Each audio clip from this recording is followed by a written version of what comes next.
قصے اللہ والوں کے۔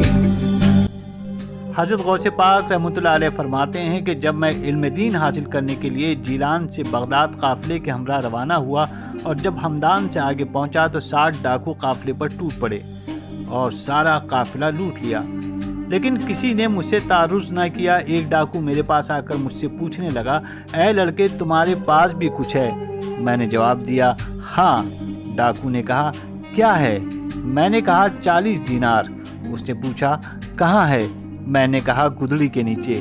ڈاکو اس سچائی کو مذاق تصور کرتا ہوا آگے چلا گیا۔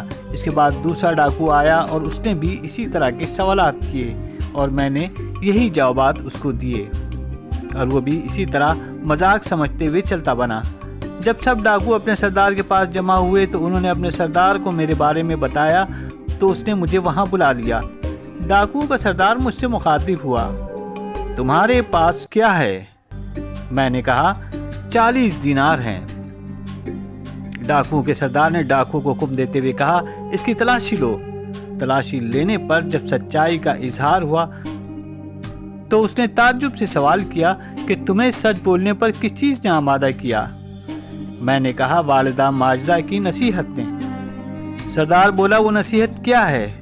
میں نے کہا میری والدہ محترمہ نے مجھے ہمیشہ سچ بولنے کی تلقین فرمائی تھی اور میں نے ان سے وعدہ کیا تھا کہ سچ بولوں گا۔